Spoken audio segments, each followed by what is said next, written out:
Hey everyone, आज फिर मैं लौट आई हूँ डे 15 के साथ हमारी नई कहानी में। और आज की कहानी है एक गुबड़े बाबा और एक औरत की। एक औरत थी जो रोज़ अपने घर खाना बनाया करती थी और एक रोटी अपने दरवाजे पर रख दिया करती थी। उसका यह मानना था कि जो कोई भी भूखा ज़रूरतमंद होगा वह यह रोटी को उठाकर ले जाएगा और उसके रोटी को रोज़ एक कुबड़े बाबा जी ले जाया करते थे और उसी रोटी से वह अपनी भूख मिटाते थे। जब भी वह वह वो रोटी को लेकर जाते थे तब एक ही वाक्य बोलते थे कि जो दोगे वही एक दिन तुम्हारे पास लौट कर आएगा। एक दिन वह औरत बहुत ज़्यादा चिढ़ गई।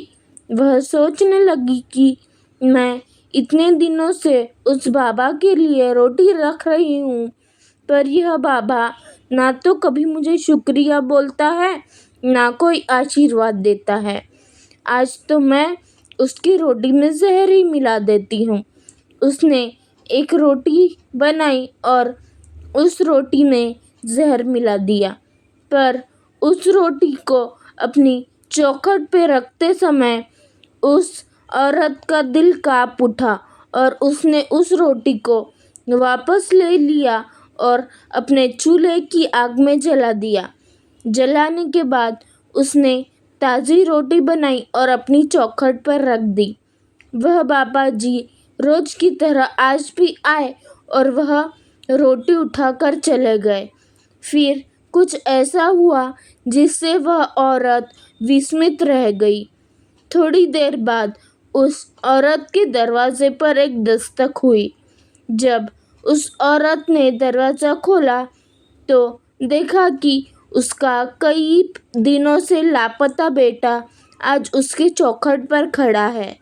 वह लड़के को देख बहुत खुश हो गई और उसे गले से लगा लिया।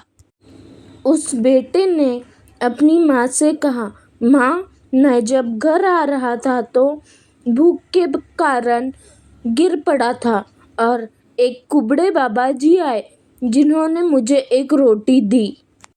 वह रोटी खाकर मैं थोड़ा बेहतर महसूस करने लगा और आप तक पहुंच गया।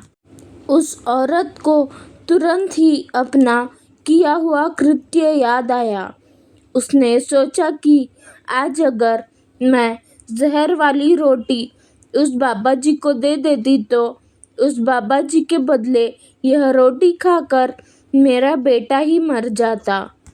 उस औरत को अपनी भूल का एहसास हुआ और साथ ये भी उसे समझ में आ गया कि जो नेकी हम करते हैं वह एक दिन हम तक ज़रूर लौट के आती है। वह भले लौटने में थोड़ा समय ले, पर एक न एक दिन हमने जो नेकी की है उसी के हकदार हम बनते हैं। तो ये थी आज की कहानी। I hope you like it. अब अगले दिन फिर मिलते हैं एक नई स्टोरी के साथ। तब तक के लिए गुड बाय, जय श्री कृष्ण, राधे राधे, टेक केयर।